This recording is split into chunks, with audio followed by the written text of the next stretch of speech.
What if Robert Baratheon and Cersei only had daughters? Let's explore the depths of it in the video. The outer courtyard of the Red Keep is now a hurricane of activity as servants and grooms hurry to complete the final preparation for the king's journey north. Horses are being saddled, food is being loaded, and construction for the massive wheelhouse for the royal family is underway. Beyond that, preparations are being made for the king's company of retainers and followers. There are great lords, legendary knights, freeriders, squires, and sellswords, as well as courtiers who wish to see the north. But not all of them are accompanying the king. The greatest of these lords, Lord Tywin Lannister, just arrived from his domains. Despite the activity in the castle grounds, people still clear a way for the Lord of the West, and no one dares challenge his entrance. While his men see to their horses and rest after a long journey, Tywin immediately makes his way over to the throne room, where Robert is slouching upon his seat, swirling a horn of ale on one side as he impatiently waits for the preparations to be made. Your Grace, do you have a moment? I would like to discuss some urgent business. Very well. I suppose there isn't anything better to do while I wait for those oafs to finish preparation. How long does it take to load a few casks of mead into a cart? Thank you, Your Grace. First of all, allow me to express my deepest sympathies regarding the loss of Jon Arryn. I had known the man well, and he had served the realm dutifully. His death is a great blow to your small council.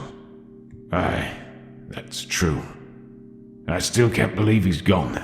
I swear I would have believed the man would live forever with how he looked. Indeed. And I know you intend to replace him soon. Isn't that why you wish to head north so suddenly? Robert lowers his horn and looks at Tywin, eyeing him warily. He knows his good father well, and when that man brings something up, he knows that there is usually something he wants. Aye, I have determined that Ned Stark is an excellent fit for the position. He is wise, patient, honorable, and dutiful. Do you have an issue with that? On the contrary, I think he is an excellent choice. I believe Ned Stark will serve the realm as well as Lord Arryn did, but I have also heard rumors that you intend to bring a marriage pact with you. Now Robert was truly stunned. He had not spoken to anyone. It was something he kept close to his chest. How had Tywin learned of it? You ask too many questions, my lord. Yes, I did intend to offer some sort of marriage arrangement. Perhaps his son with my eldest, Joffrey. Ned has always been a brother to me in spirit. Why not make it official in marriage? Ah, I see. Well, I suppose they are of close enough age, and it would not be an improper match. But it might also raise some questions and tempers. You offer this family the highest position on your council in a marriage alliance while you go out of your way to visit him to give it. Many might claim you favor Lord Stark too much, and that he shall rule the throne instead of you. Is that what you were concerned about, Lord Tywin? Yes, I suppose that's true. I do favor Lord Stark, and I've said why. If these other houses are upset by it, let them be. It might give them the motivation to work harder. That is a generous assessment of how these lords act, Your Grace. You must also consider the alternative, that this breeds resentment among your vassals. They would be less inclined to follow you if they believed that you already showered gifts upon one house, and they would resent Ned Stark. Besides, he is not your only ally. Perhaps to spread these rewards more equally might win them over, and if things go well, then you may offer one of your daughters to him. And who do you suggest I offer Joffrey to? One of your Benjamin, I presume? No. Edmure Tully. Robert pulls his horn away and looks at him in surprise. Of all the answers he had given, that certainly was not the one he had been expecting. Edmure Tully? The Knight of Riverrun? He's over a decade older than my daughter. He is also respected by the people. Brave, skilled with arms, and from a powerful house. One that has been one of your closest allies. What better way to show that you respect those who serve well than a marriage like that? I see. And why do you suddenly suggest this idea? Isn't it obvious? I wish for my granddaughters to be secure on their throne. Very well. I will consider this proposal. Robert thanks Tywin for his time and pats him on the back. The Lord of Castle Rock wrinkles his nose in disdain, but offers a nod. In truth, Robert does actually consider the proposal. It is one of the better ones he had received. Everything Tywin said was certainly true about the boy. He is brave, fierce, and well-liked, but there was also much he didn't say. With all the royal heirs being girls, their only hope of securing their rule would be by having strong marriage pacts. Unlike his father, Edmure is not an astute salesman. He's respected and well-connected, but malleable, just what the Lannisters need. Tywin had briefly considered suggesting Loras Tyrell, but the rumors about his preferences were troublesome. They needed to be guaranteed an heir. For Robert, it makes enough sense that he decides to go through with it. He journeys north. He stops at Riverrun and sups with Huster Tully. The old lord is also not doing well. While not as old as Jon Arryn, his health has started to take a turn for the worse, but this marriage puts a fresh sparkle in his eyes. He has long worried about the Riverlands. As the central region and one without natural barriers, it is always going to be a battleground. Their only shield can be allies. This marriage pact is a great boon to him, as it directly ties the Tullys to the crown and Tywin Lannister. While Edmure is a bit dismayed to marry someone so young, he sees the necessity, and his father convinces him to do so for the sake of the riverfolk. In truth, this alliance benefits everyone. Even Ned is relieved when he hears the news from Robert. Marrying into the royal family would be a great honor for the Starks, but it is also a huge risk, as it would mean dragging them into the crown's disputes and forcing them to leave the north to serve in King's Landing. He politely thanks Robert for considering him worthy of that honor, but says he agrees with Tywin. Seeing how 3 of the major lords all consent to the marriage, Robert sees no choice and makes it official, declaring it will take place when they return to King's Landing. The only person who is unhappy with this marriage is Cersei. The queen dislikes the idea of marrying her daughters to anyone, much less Edmure, whom she considers a fool. While others point out the potential of their alliance, Cersei only sees it as another house trying to grasp for power and taking it away from the Lannisters. As the party returns home, they are joined by another band of nobles, this one bearing the leaping trout of the Tullys. Sir Edmure arrives, accompanied by a band of guardsmen and lesser nobles of the region. Riverrun is placed under the command of their steward. Edmure, you were looking well. Congratulations on your upcoming marriage. Thank you, Lord Hand. You aren't looking so bad either. Yes, that. I suppose I should be honored. Though I wish my bride weren't so young. Aye, it is strange, but I suppose that is politics for you. Indeed, but I am sorry I did not arrive earlier to help you deal with that situation in Derry. Ned bites his lip as he resists the urge to say more. He had observed Joffre during his time in Winterfell. She was charming enough, but the easy smile on her lips never reached her eyes, which carried a cruel grin. The princess also had a fascination with weapons, which was not inherently wrong.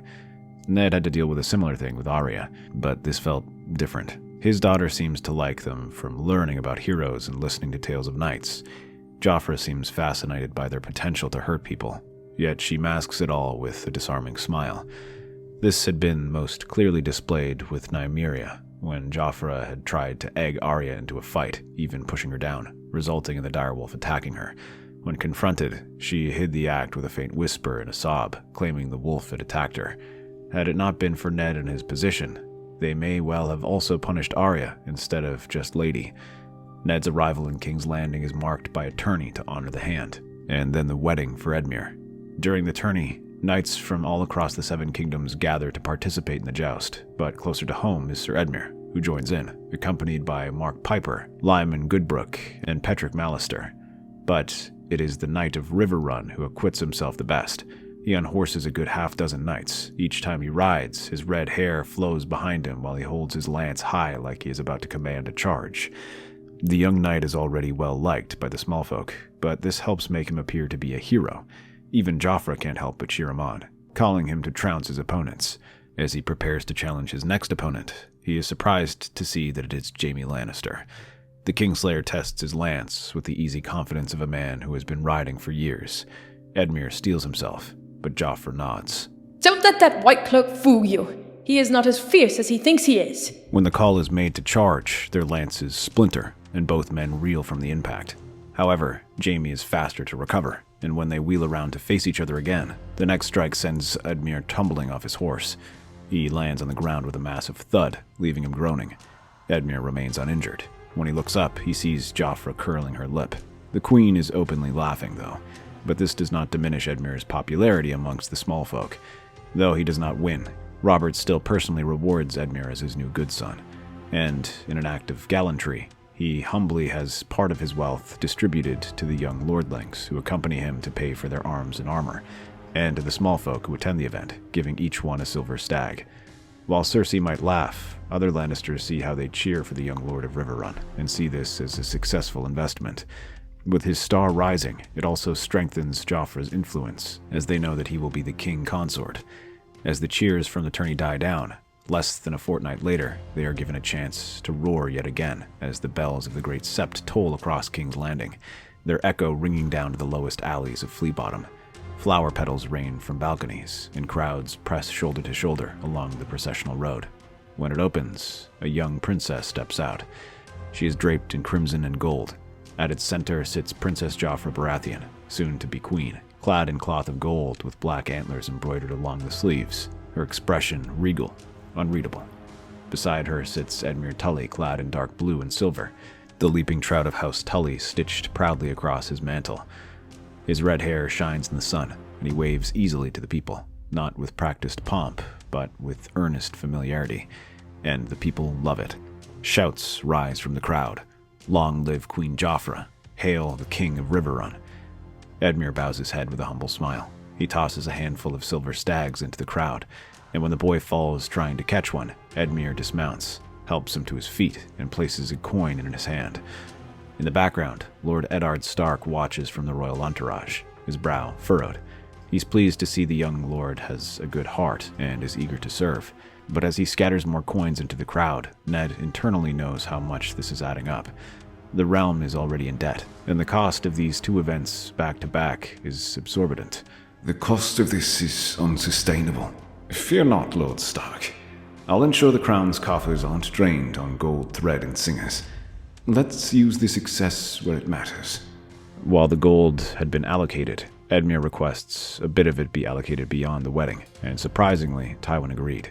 Rather than use that to add another dozen courses of food or even recruit more singers, they instead use it for the people. With the help of minor lords from the Riverlands and guidance from city officials, he begins distributing grain subsidies to the poorer districts of the city. He organizes repairs to orphanages left to rot, pays for additional protection in the markets, and organizes a watch to patrol fire-prone areas in the city. Soon, even the people begin to mutter his name in toast, referring to him as the King's River Knight, the Silver Stag. Some even call him Prince of the Poor. Tamena and Marcella quickly attach themselves to him. While it is awkward to refer to him as their brother, the two warm up to him, and Edmure finds himself enjoying their company. He doesn't act cruelly toward them like their older sister, and happily listens to their stories. Though he is technically a brother, they come to see him as almost like their uncle. They also seem touched by his gentle policies, as he seems like a knight who has walked out of a fairy tale. The young princess walks beside him during his grain visits, holding baskets herself. Tamina rides with him through the markets, her presence making Edmure's tours feel like a miniature procession. They smile, they ask questions, they listen. Rather than discouraging this, the Lannisters increase their support. Keeping the young princesses with the new prince consort boosts their house's reputation, thanks to their proximity.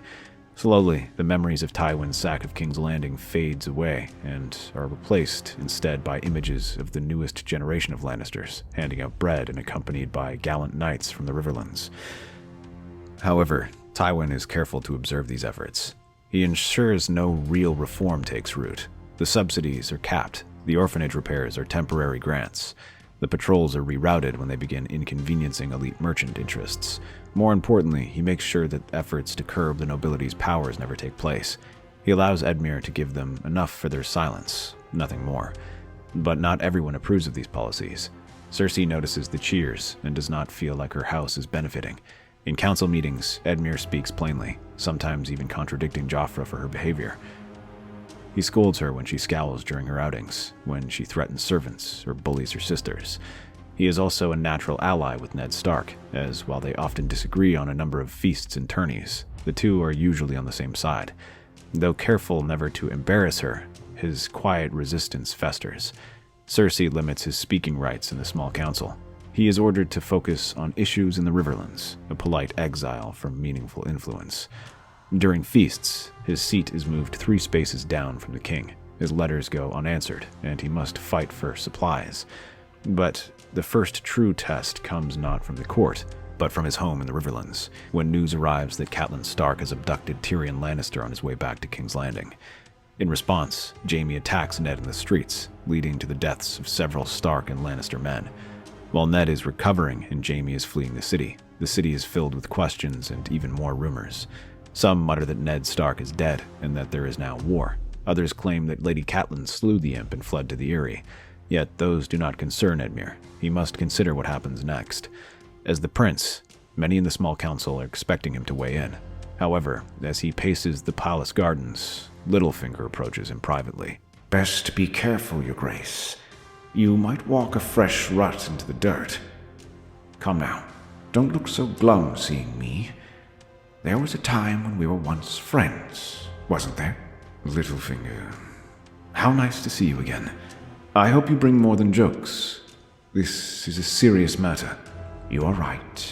I apologize. Truth be told, I do not envy this task of yours.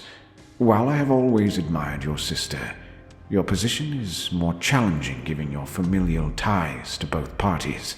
Yes. Thank you for reminding me of your predicament. Now, do you have some counsel you wish to give? Yes. I believe it would be unwise to take your sister's side in this matter. Sir Jaime was foolish for attacking Lord Stark, but as much as I love your sister, supporting her will cause problems. Lords will claim you are biased, or worse. And what is worse than that? You are Lord only in name. Let us not forget, she did this in your father's domain, without his or your knowledge. To side with her would make it appear like she has you as her puppet. I am no one's puppet, least of all my sister. Then show it. Later, the small council debates this matter, and Edmure weighs in. Indeed. I will not say she was wrong to apprehend him, but she was in the Riverlands, and there it is House Tully whose word is law. Yet rather than request their aid to mediate the matter, she flees eastward into the Vale. It seems to me she wished to work around the law rather than with it. She brought this matter before your sister, Lady Lysa Arryn. An Arryn, not a Tully. My father rules the Riverlands, and his health is failing. Then she should have brought him here to King's Landing. Instead, she undermined my authority, dragged Riverlords into this. Lord Stark, this can mean war if we let it get out of hand. You know this city well as I, that it is a nest of vipers. The war has already begun, Sir Edmure. You just have not seen it. In the end, Ned is outvoted, as the rest of the council agrees with this assessment. Tyrion must be returned to be investigated properly, but Sir Jaime must also be arrested for his attack. However, in the end, it does not amount to anything, as in the end, Tyrion is found innocent and released anyway. The damage is done, though, as tensions rise between the North and the Westerlands. Edmure might think this matter is settled, but both sides continue to sharpen their knives behind the scenes. Ned continues his investigation of Jon Arryn's death and begins to realize that there is more to it than he realized. Pycelle keeps close watch of his progress and realizes that he may soon learn about the incest. My lady, I fear that Ned Stark may soon catch on to the hints left behind by Jon Arryn. No matter, Grand Maester. We have prepared for this eventuality. Indeed. But I am concerned with Sir Edmure. We had not considered his presence here. If your secret were to be exposed and revealed to him, it would throw the entire alliance into question. He may well join Ned Stark in going after us, and with him, the small folk will rally to his side, as will the Riverlands. Are you suggesting we eliminate him? No, that would be imprudent. It would render all of your father's efforts meaningless, and may still turn the Riverlands against us. We cannot afford to get rid of him. Besides, it would only bring us back to our original problem, a lack of an heir. Cersei curses under her breath and questions yet again why such a marriage was made.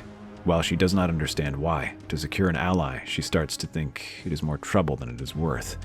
But she also understands what Pycelle is saying. The whole purpose of this marriage was to have someone malleable enough to serve as a husband for Joffrey without being able to exert influence.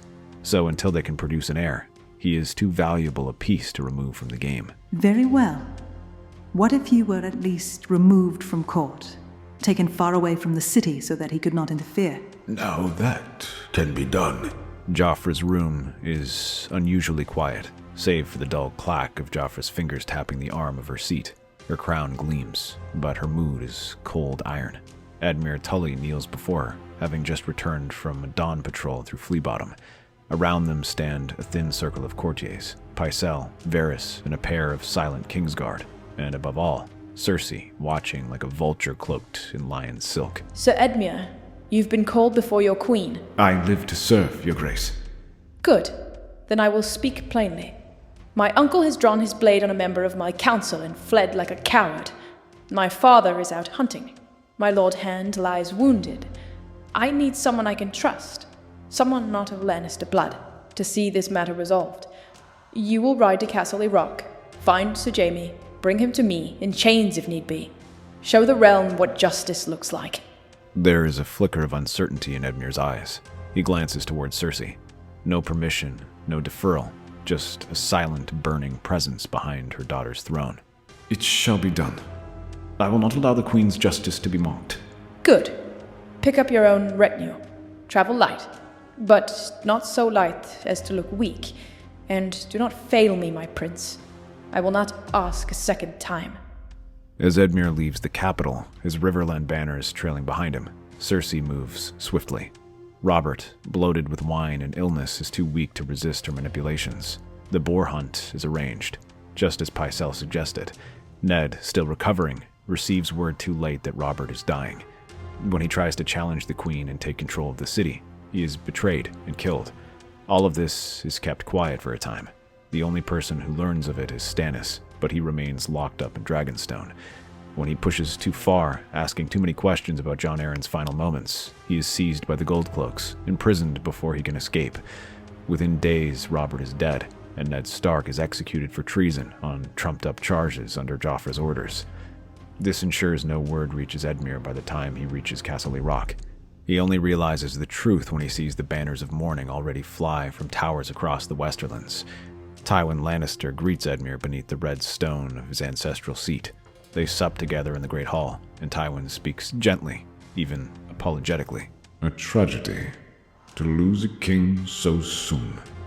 But life moves quickly in wartime. We must think of the realm. You speak of war. How can there possibly be war now? The king has left an heir. A female heir. And a child, no less. Already the ambitions of men close to the king are revealing themselves. There are rumors of Ned Stark and what he tried to do. No, I refuse to believe that. I knew Ned Stark. He was a good, honorable man. He would never have attempted a coup like that.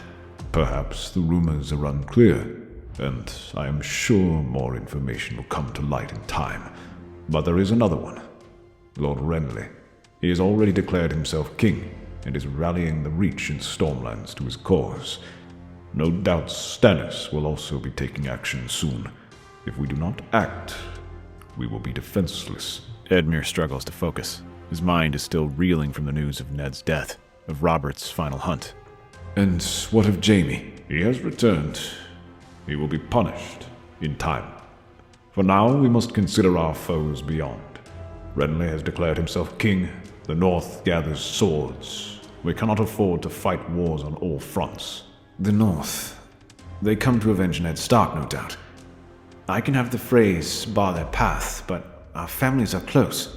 I cannot order my bannermen to raise arms against them. Then turn them on Renly, and together we can crush them. Back in the Riverlands, Edmure sends word to the Freys. Hold the crossings. No northern host is to pass without permission, but Edmure will not raise sword against the Starks. His blood, his allies, his kin. Riverlords and Crown loyalists alike gather under his banner. Mark Piper, Petrick Mallister, and a score of eager young knights ride with him. Soon after, thousands more join them as Edmure calls his banners, all save for House Frey, which is tasked with watching the neck. While they are reluctant to fight the North, they have no problem dealing with the Reach, whom they view as usurpers. The invasion begins with unexpected success. The river lords, hardened from generations of defending open plains and fertile rivers, cut into the Reach, accompanied by the Lannisters, who attack from Crackhall. Villages fall swiftly, stone houses are seized. What resistance the Tyrells offer is fragmented and poorly led, as most of the men are mobilizing with Renly. Mace Tyrell, ever more a pompous figure than a true commander, underestimates the threat until it's too late. He only has about 10,000 men, outnumbered by Edmure, who has 5,000 more soldiers. Edmure Tully proves himself a competent leader, not a tactical genius, but measured, adaptable, and resourceful. With veterans like Jason Mallister and the boldness of knights like Mark Piper, he pushes Mace's forces back across the Honeywine and forces them toward Highgarden. He manages to stabilize the line by calling in more levies, preventing Edmure from advancing further, at least until Tywin soon arrives with a larger host, begins to roll up Mace's western flank, and advances down the coast. In contrast to Edmure, who tries to keep the war civil, Tywin has little regard for such things and gladly unleashes his monsters. The likes of Sir Gregor and Vargo Hoat are released, letting them burn through villages without regard for civilian casualties. This is done to spread terror and prevent them from sending supplies to the Tyrells. The few armies that are sent to challenge them are wiped out, as most of the fighting men are still out east with Renly. While Edmure urges restraint, he is met with indifference, as Tywin simply states that this is war and he is doing what is necessary to win. This still leaves the young knight horrified, and he tries to punish this behavior where he can, but he faces limited success as Tywin refuses to support him here and turns a blind eye to the atrocities committed by his men. Though it doesn't fully destroy his reputation, it is a serious black mark on it. But it isn't just the Westerman Mace must worry about. A raven arrives bearing news that shifts the course of the war. Marcella Baratheon has been betrothed to Humphrey Hightower, one of Leighton Hightower's sons. The match, brokered by Tywin Lannister with surgical precision, solidifies the Hightower allegiance to the crown and isolates the Tyrells from one of their strongest vassals.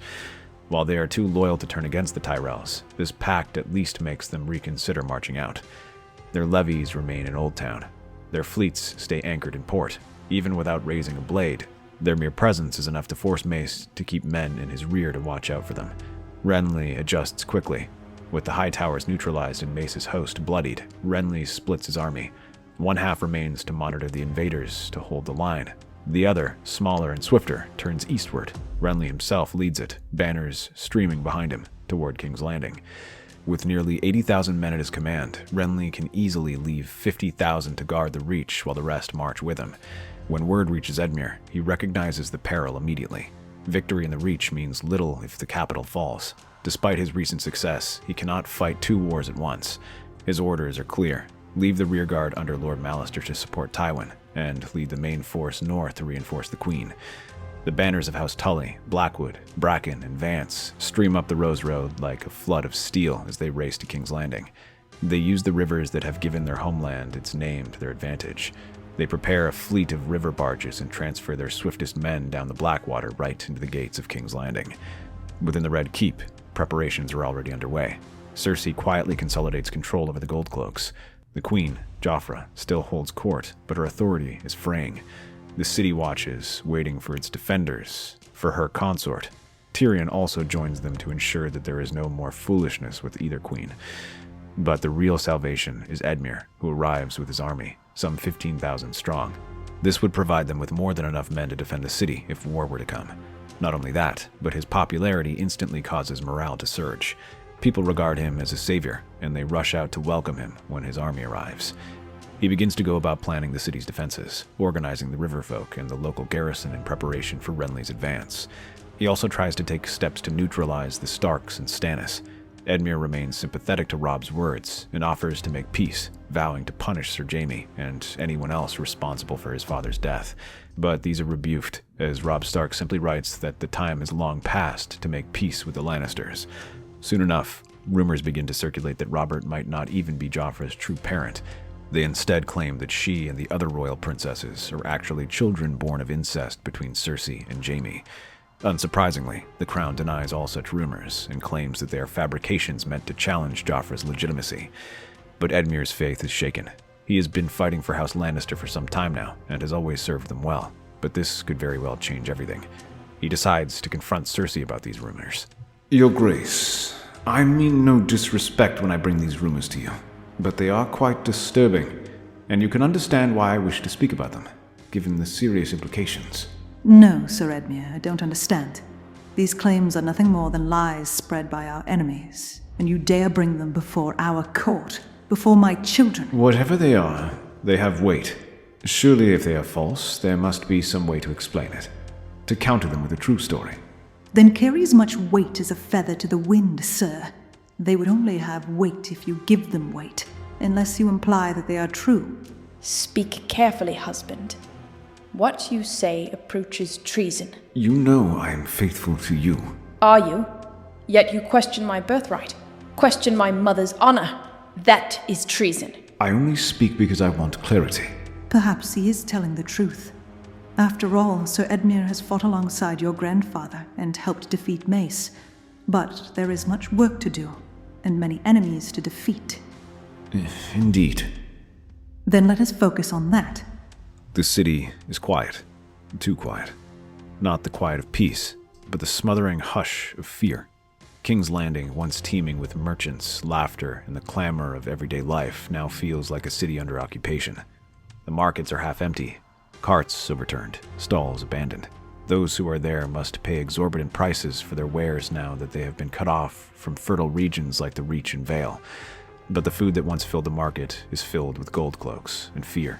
Men speak in whispers, and women clutch their children close as sellswords patrol with lion-stitched cloaks, dragging suspected traitors off to the dungeons, or worse.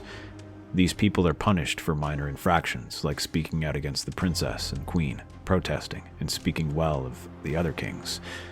Below, in the square, a man is being whipped for hoarding grain, though it is widely known that he was caught mocking Joffre's decrees. The young queen, once cold and calculating, now gives orders with the glee of a child burning ants. Every day, she dispenses justice as Robert had done. But where others do it out of duty, she does it out of bloodlust. People she deems traitors. Though most are simply small folk who have upset the king, she gladly punishes them. Some are shot by crossbows, others have their tongues and hands cut off, and some are simply beheaded. In the morning, their heads are displayed on the wall. Edmure tries to protest, pointing out the need for them to be respected in the times of war, and how they must show solidarity, not division. But when it comes to matters of war, while Edmure sits on the small council, it soon becomes clear that they are not telling him everything. He is not consulted when walls are reinforced, or when envoys are sent to treat with the Tyrells. Instead, he is told to focus on domestic morale, a polite dismissal that hides her growing distrust. His victories in the Reach are buried beneath lies and omissions. Even his one comfort, the youngest princess, are no longer there. Tamina and Marcella are kept apart from the court. Edmure is no longer allowed to visit them freely. Their tutors and escorts are little more than jailers, handpicked by Cersei, who smiles too sweetly when Edmure voices concern. They are there to ensure that they do not speak out. They only come out in handpicked events, ones with paid supporters and carefully choreographed moments. He begins to feel like a gilded prisoner, paraded before the people for loyalty and unity, but never permitted to act. It is Bronzegate that gives him purpose again. Renly, though faltering, still controls the Stormlands.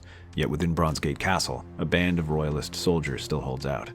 They had seen his defeat in the Reach and turned their cloaks to the crown.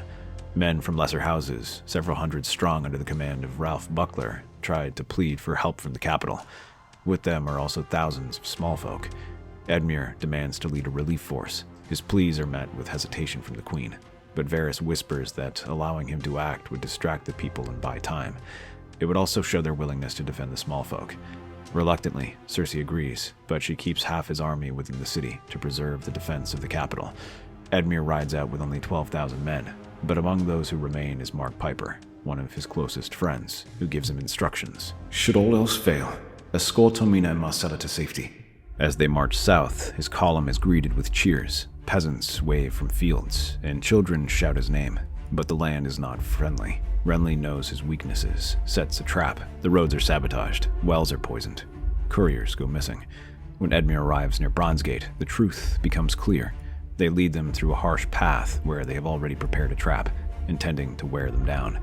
Renly's men, under the command of Randall Tarley and Mathis Rowan, encircle the countryside. Supply lines vanish and water becomes scarce. The summer sun scorches the men by day, and no relief comes at night. With each passing dawn, more collapse from thirst or wound fever. Trapped, low on morale, and denied reinforcements, Edmure's army begins to unravel. Some river lords attempt to break through the lines. Jason Mallister senses the chaos and manages to escape with some 3,000 men as the noose closes. He leads a desperate cavalry charge supported by half-starved footmen, and they manage to fight their way out. But others desert and are hunted down. In a final effort, Edmure rallies what remains for a breakout, but by then, it is too late. Their camp is surrounded by pikes, archers, and fire.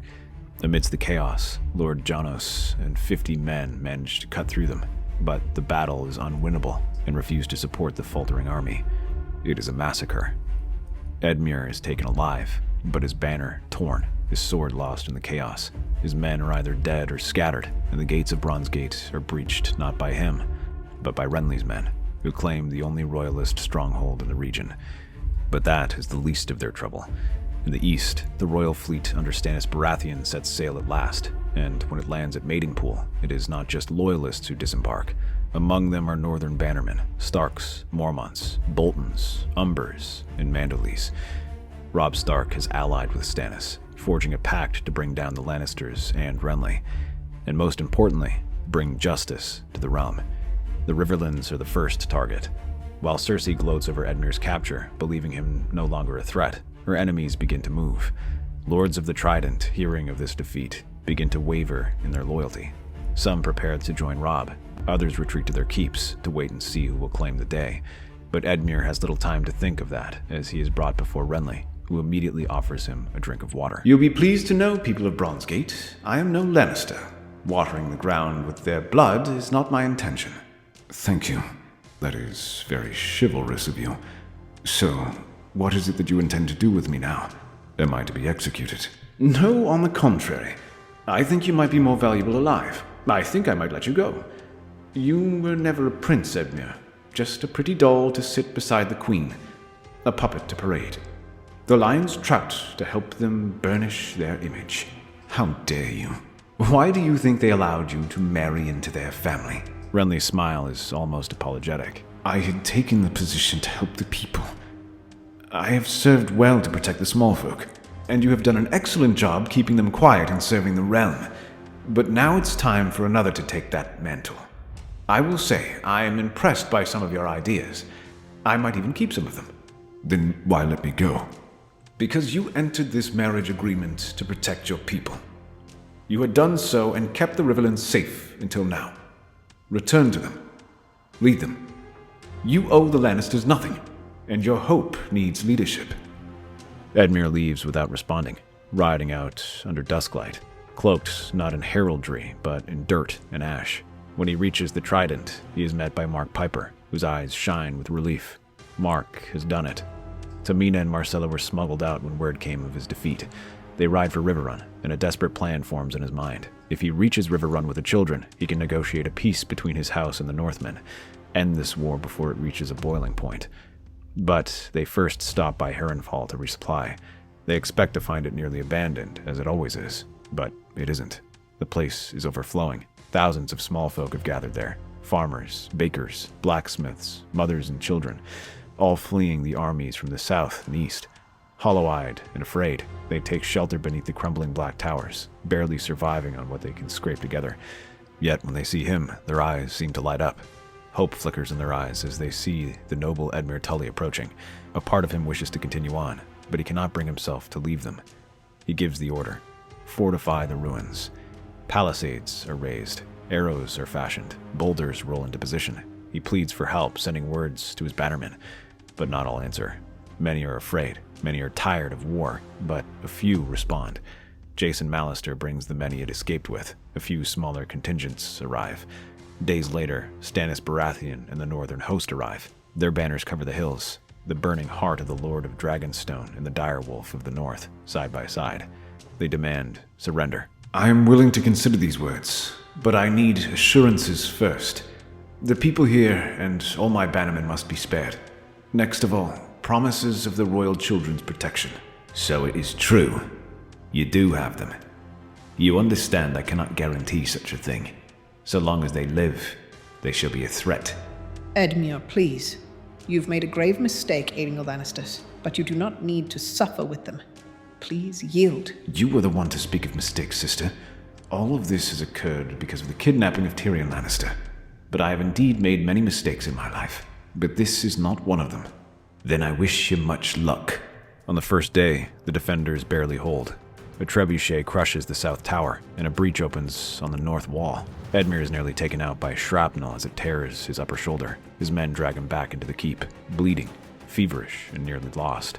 Yet by dawn he returns, hobbling onto the ramparts, wrapped in blood-stained cloth, refusing to sit or yield.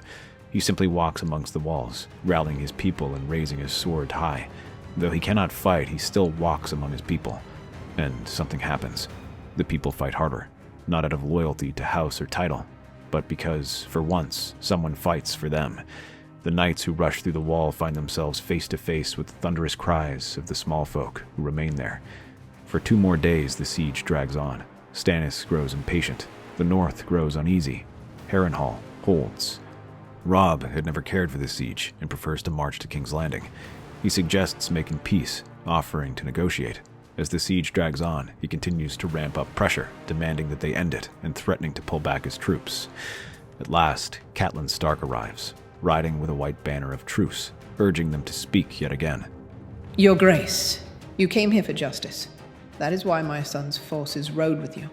But where is the justice here? All of this death, all of this destruction, for girls who had no part in this war. Besides, every day we remain here is another day the Lannisters tighten their grip on the city, and Lord Renly approaches the city. They may not have slain men in battle, but they have had a role. So long as they live, the Lannister cause will never die. No, I will personally make sure of it. Marcella is married to Sir Humphrey of the Hightowers. The Tyrells are unlikely to forgive them for the refusal to act. As for Tormina, I will leave her as my ward. You, the Prince Consort. If you require me to yield my position, I will gladly do so. They can only rule based on a strong marriage. I can choose a husband for her, one you can approve of. Do so publicly, and ensure the princess does the same. Then you shall have it. Stannis, wary of splitting his coalition further, agrees. The North, led by Robb, honors the pact. With that, the siege of Harrenhal ends. However, it turns out this delay has allowed Renly to assault the city. With nearly 30,000 men, he would have been able to take the city easily. What they did not count on was Tyrion's wildfire. Amidst the siege, the men rush forward and aim to storm the city. But once the army is fully committed, they unleash the wildfire. Pots of it rain down from the towers above, setting fire to siege towers and burning men as they try to escape. This is followed by a set of ferocious courtiers that drive back the Reachmen. The fiercest ones are commanded by the Hound, who chase after Renly and cut him down as he tries to flee the battle. But this is a trick that can only be used once. As Stannis and his army approach, there is little opportunity for them to re-prepare these defenses. More importantly, many of the defenders are rivermen. One order is all it required for Edmure to capture it. He has them capture the gate and open it for Stannis. Within hours, they storm the city and capture the Red Keep, taking Cersei and Joffrey captive. Although Tywin remains in the field, he is too far away to intervene, and is now alienated by the rest of the realm. It does not take long for them to act and destroy his remaining forces. And just like that, the war comes to an end. Cersei and Joffrey are both executed, and Stannis is proclaimed king. True to his word, Edmure renounces his title as Prince Consort, along with the remaining princesses. That's our theory. Westeros is a land filled with exciting stories and possibilities, and we love exploring them. If you want to accompany us on this journey across the 7 kingdoms and beyond, then please like, share, and subscribe to our channel.